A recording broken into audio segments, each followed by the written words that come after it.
Good Tuesday afternoon. I'm Dr. Martha Buchanan, Senior Director and Public Health Officer of the Knox County Health Department.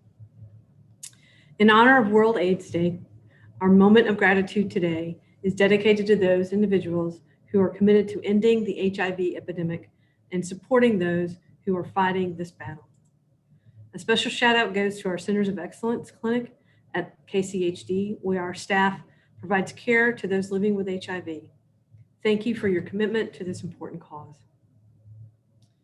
I'd now like to spend a few minutes talking about contact tracing and provide a timeline to show how the process unfolds.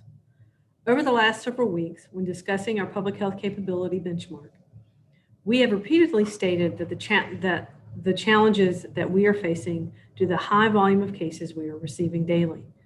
The ability to initiate case investigations and begin contact tracing in a timely manner diminishes as the volume of cases increases. There are several reasons for this. First of all, we don't have an infinite number of team members who can surge up as quickly as the cases have. Second, with a high volume of cases, the lab turnaround time can increase, delaying when we are notified of positive cases. Additionally, the reporting system can have challenges in managing the high volume of data that it is receiving daily.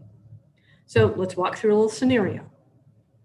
So we've got this person, let's call him John. He starts feeling badly on Tuesday, but he waits a few days to see if it's a cold or allergies. But when his symptoms don't go away, he decides to get tested for COVID on Thursday. Currently, the results can take an average of 3 to 5 days to process. Let's say his results were back in 4 days and the clinic where John was tested is notified by the lab of his positive result on Monday, and they also notify John. The clinic and the lab have 24 hours per state law to report the positive to public health. And that can be directly to us or most often to the State Department of Health, which they do on Tuesday. So our goal is to initiate a case investigation within 24 hours of receiving notification of this positive report. Therefore, public health staff contact John on Wednesday, almost 1 week after he was tested. As you can see, even when the process runs relatively smoothly, there are many partners involved and it can take time. Now, consider the fact that we are receiving upwards of 200 to 300 new cases a day, or more than 400 like we are reporting today.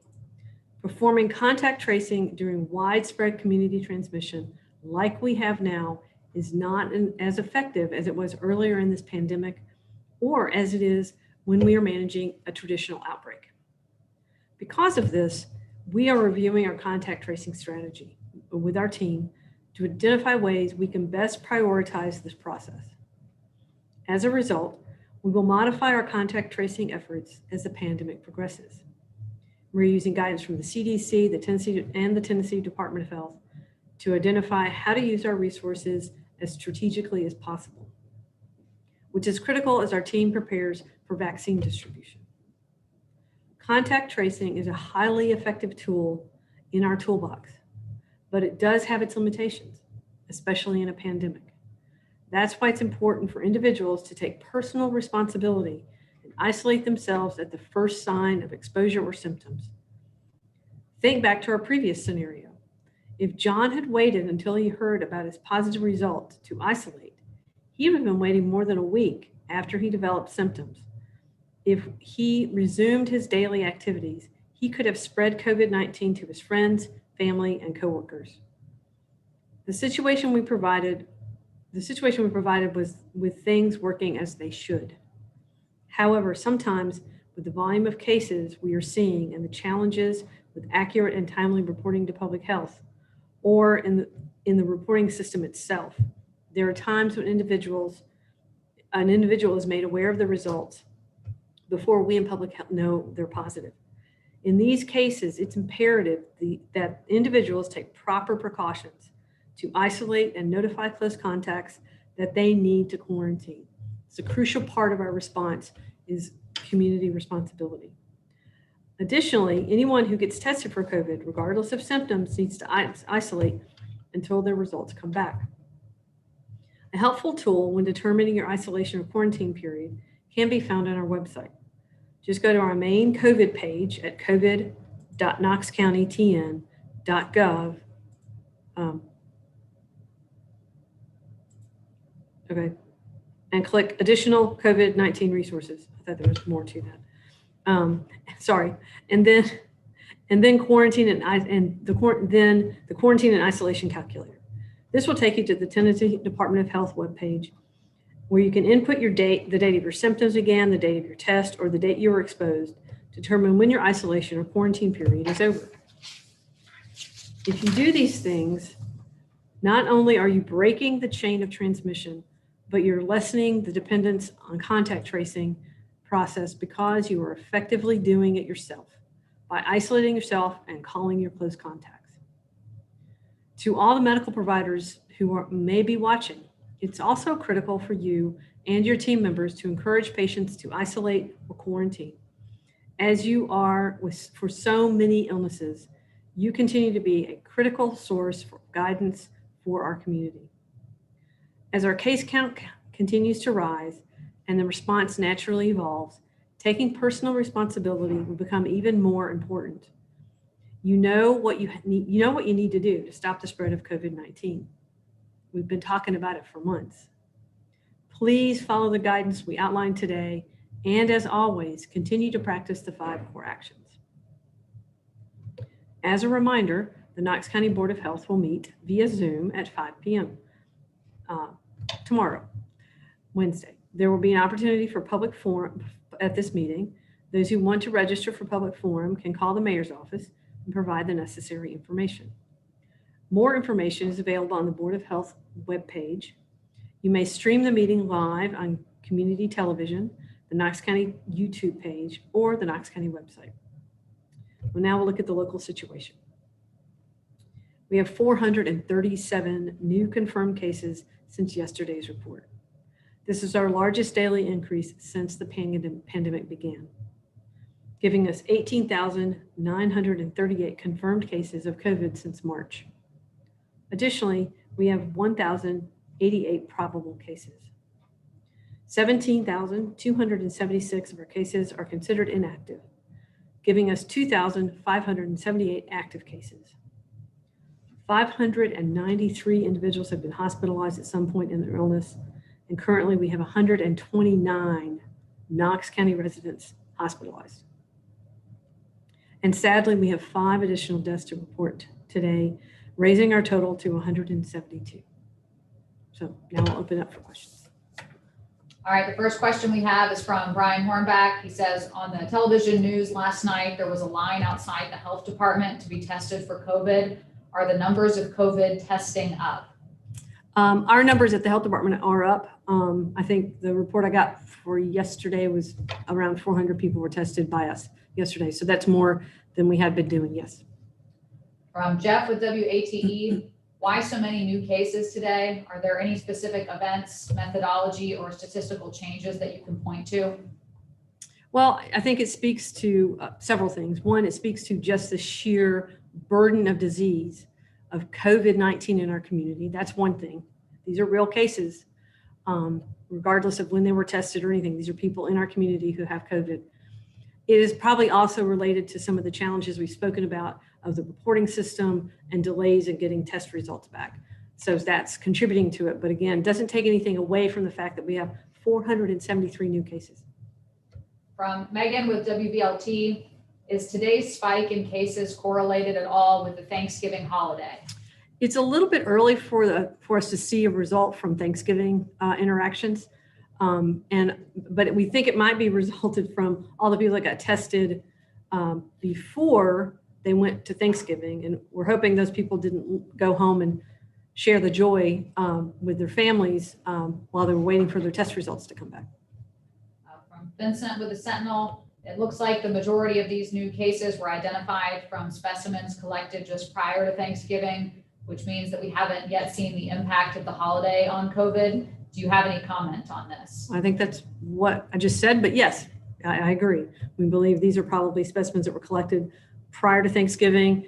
Thanksgiving was last Thursday. Incubation period for COVID is 2 to 14 days. Most people start feeling ill 5 to 7 days. So we're getting close to that time frame, but we shouldn't be seeing those cases yet. Like John, they probably won't get tested the first day they feel sick. From Grace with WBIR, how many people have you tested the last 2 days, and what do lines look like and turnaround time? Grace, we'll have to get back to you with that. I don't have those exact numbers off the top of my head. But the longest wait is about an hour, and times it's shorter, but it's about an hour.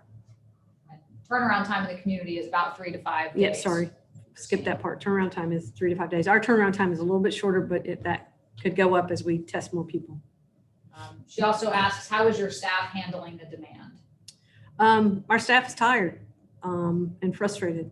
This is, just imagine as frustrated and tired you are, as all of you out there are, of COVID-19. We've been living, breathing, eating COVID-19 for 10 months, working really hard, doing really hard work, and accomplishing a lot. Our contact tracing and all the work we did helped slow things down, bought us some time so hospitals could get prepared, so other things could get in place. And so, we're still doing that, but we're really, it's really challenging to continue to work at that level. And we've really increased our testing. Our testing team is working very regularly, doing events in the communities. And that same team has also been doing those flu vaccine clinics. So it's a very busy time for us. Our phone bank folks are listening to people who are, calling with questions, or people who are not happy. People don't call the phone bank generally to say, hey, thanks a lot. They generally call to say, I have a question or I have a complaint. So there's a lot going on, and we're doing a lot. And our team is fatigued. We're bringing on more staff, but we have to train those staff to be able to do the job. And with the numbers going up, we're really unable to pull our staff out of the response because the numbers are so high. Again, a reason why we're reevaluating how we do what we do. Also from Grace with WBIR, by our count, new cases, current hospitalizations, and active cases all hit record highs today. What's your response to that? I think what we talked about today is really putting it back on the community to slow this steady climb. Practicing the 5 core actions. When you think you might have COVID, or maybe you were contact to a case, you need to isolate yourself or quarantine yourself and stay home and not expose other people. If you've been tested, no matter the reason you've been tested, you need to quarantine until you get those test results back. So it's really up to all of us to practice all of those things every day, all the time, in order to reduce the numbers. And anybody who's been in this community or in this country for 2020 knows what to do. You know what to do. And staying home if you're sick, washing your hands, wearing a face covering, social distancing or physical distancing from others. Those things are all really important, and not taking your guard down, even just because you're at a table with familiar faces. Vincent with the Sentinel, since the impact of Thanksgiving isn't visible yet, what do you foresee happening this week and early next week?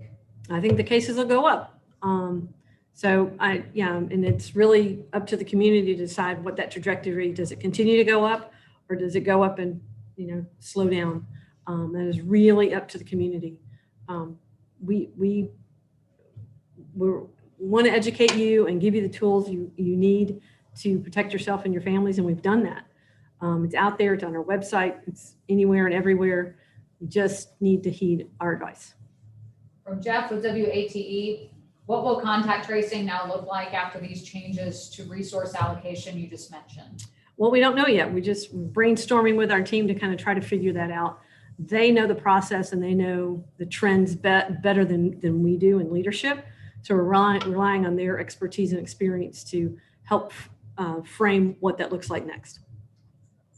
From Grace with WBIR, you talked about the challenges of contact tracing and timely reporting. Is there a point where the volume of cases becomes so high that timely contact tracing is impossible? And when is that breaking point? Certainly, there is a time. We're very near that. And a lot of the regions around us and other counties in the state are there. They're not able to contact trace in a timely fashion because of the sheer volume. So there is a time, and what we'll do is I think we'll do targeted and strategic changes to how we do that so that we can have the most impact to those most at risk of spreading disease or becoming seriously ill. From Vincent with the Sentinel, I know Dr. Buchanan can't speak for the Board of Health, but the recent agenda the Board of Health sent out yesterday includes a link to a proposed social gathering limitation that is faulty. Can you provide a working link to this resolution? Oh, sorry about that. Yep, we'll have to follow up on that. Thanks for telling us. Yes, the link right now is not it doesn't go to anything right now. It will be sent out, and we'll update that once that resolution has been finalized and is sent out to the Board of Health. From Megan with WBLT, Vanderbilt University Medical Center has decided to delay non-emergency procedures due to the recent spike in cases and a projected spike due to the holidays.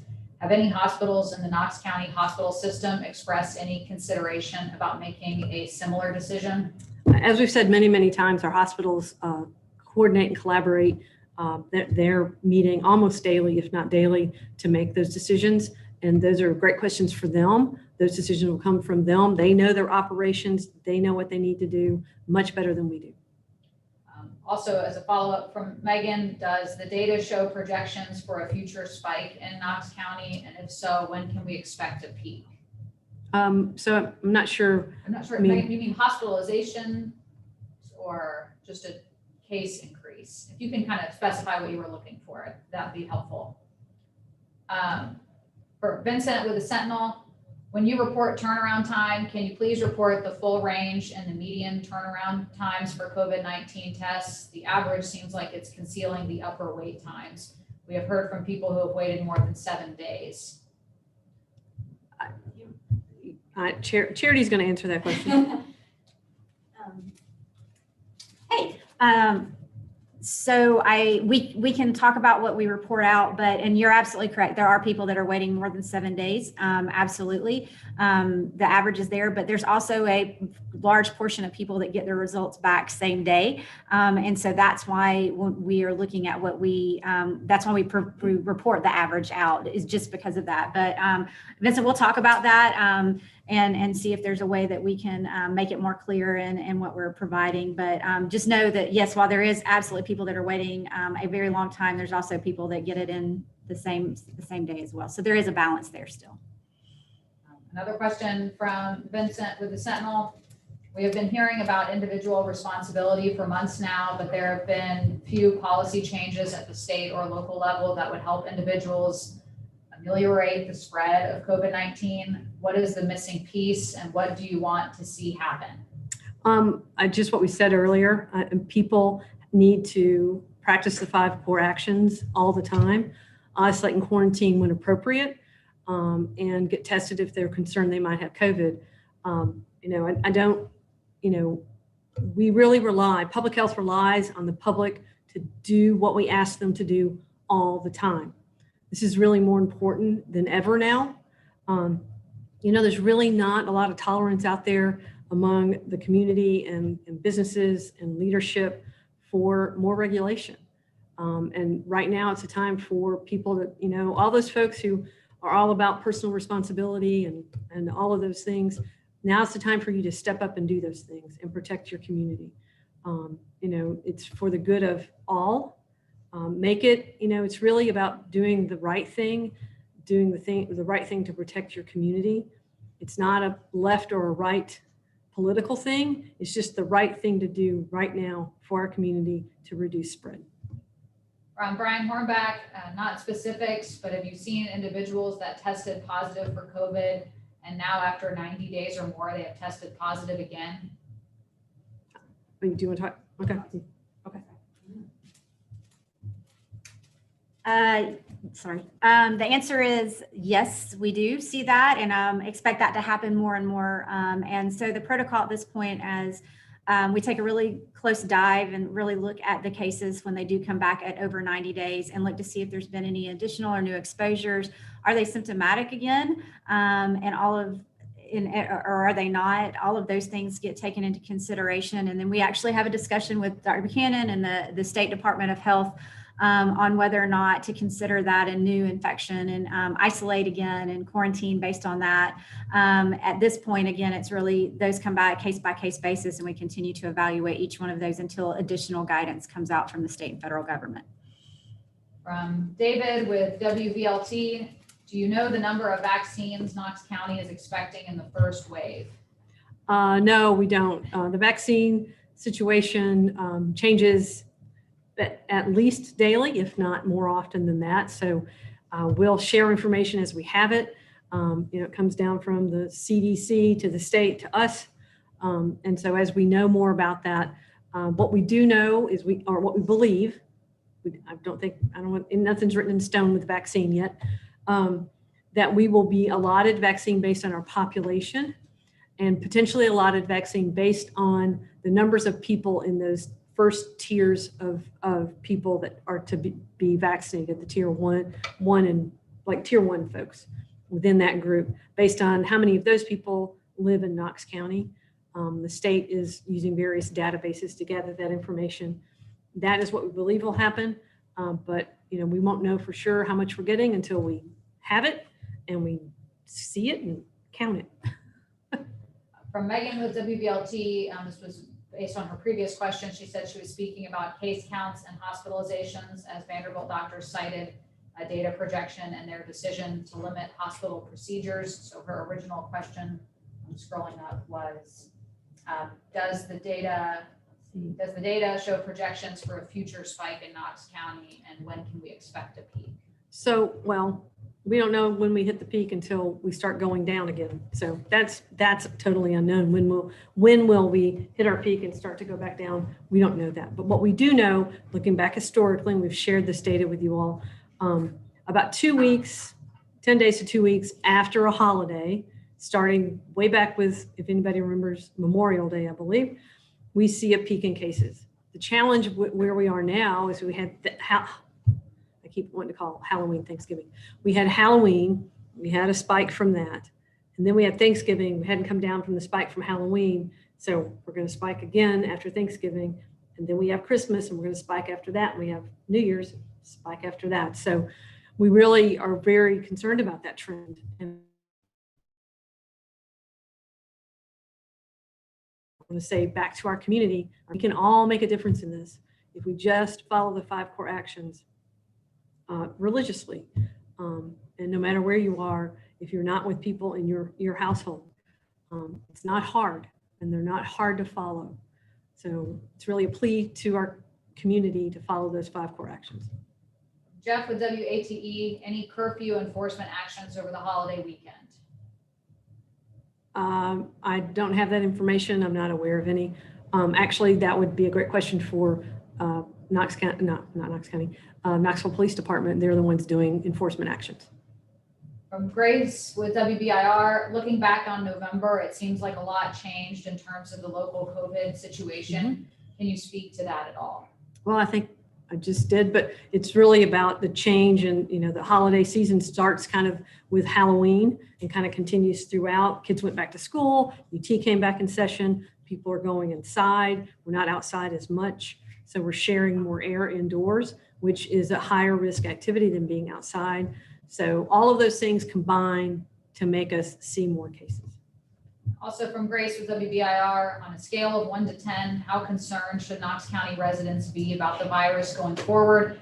Please give a number and explain. Well, I think, we have the highest case count we've ever had in Knox County.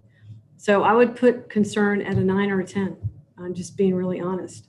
It's just going to continue to go up, and it really is in your hands and all of our hands to make a difference in the trajectory. And what's that mean? That means Christmas is probably going to have to look different than it normally does. We just discussed today, we normally have a big holiday potluck for our staff. Well, we're not doing that this year. So how can we share some Christmas joy or holiday joy with our staff who are working really hard this year? We're going to have to be creative and come up with ideas about how to do that. And I encourage you to do the same with your families, with your friends. How can you creatively celebrate the holiday season in a meaningful way that's also safe and doesn't increase risk for those you care about? Vincent with the Sentinel, how has the mood shifted inside the staff of the health department? I think our staff are really dedicated and they really believe in what they're doing. But they're frustrated. And I think, it's winter is upon us and days are shorter and we're still working hard. So I think we have some folks who, honestly, I have some challenges. We've done some things to try to address those in little ways. We've had different things happen and done different things to help our staff. We reinstituted something that our staff has traditionally enjoyed. We have a monthly in-service where everybody comes together and hears from leadership and learns about things. So we've reinstituted that. We're doing it virtually. Everybody's going to be able to get on a Zoom and hear announcements and celebrate birthdays and celebrate accomplishments and celebrate each other. But we're doing it virtually. People will be doing it from their desk, or if they're working from home. We won't be bringing them into the auditorium. So we're having to be creative to keep get that camaraderie back with our entire staff. Also from Vincent with the Sentinel, when I asked about additional policy, I was not asking specifically about new regulations. There's a difference between supporting people so they can isolate and stay home and punishing people for rule infractions. What other policies would you like to see implemented that would make it easy to follow the 5 core actions? I actually haven't thought about that. Not really sure. Charity's writing. It's something we haven't talked about in a really long time. So one thing that we could see that we'd like to see to support people to follow the 5 core actions, in particular, staying home if you're sick or having to isolate or quarantine, is employers looking at their leave policies and allowing that to happen. Not punishing their employees because they're in quarantine or because they're sick. And to look at their leave policies and make sure they allow for people to be able to stay home and continue to earn a paycheck. And also social support, being kind to one another, respectful of each other, respectful of space, respectful of if somebody decides not to wear a mask, respectful of that. If somebody does wear a mask, respectful of that as well. And also, honestly, respecting our team. When they call and tell you that you have COVID, listen to them and take their advice and cooperate. A lot of people do, but some people still don't. So that's one way you can support our team as well. From Brian Harback, this question is for Charity. Are those infections that are multiple occurrences at a percentage level yet? 10%, 40%? Is it a number large enough for community concern? Probably not at this point. We'd have to go back and look at that. It's happening more frequently, but it's not a huge chunk at all of the percentage of what we're seeing. But I do expect as our case numbers grow now, and we have more disease in the community, that's going to continue to go up. And so that's why we're waiting on, and everybody's looking very detailed at this from Department of Health and CDC on how we move forward in this new realm as our case counts are going up and that type of thing. But it's still a very small percentage that we run into with that situation at this point. All right, I'm not seeing any other questions in, and since we're right at close to 1 o'clock, that looks like it'll be it for today. So thank you all for your time, and we will be back with you again on Thursday at 12:30. Have a good rest of your day.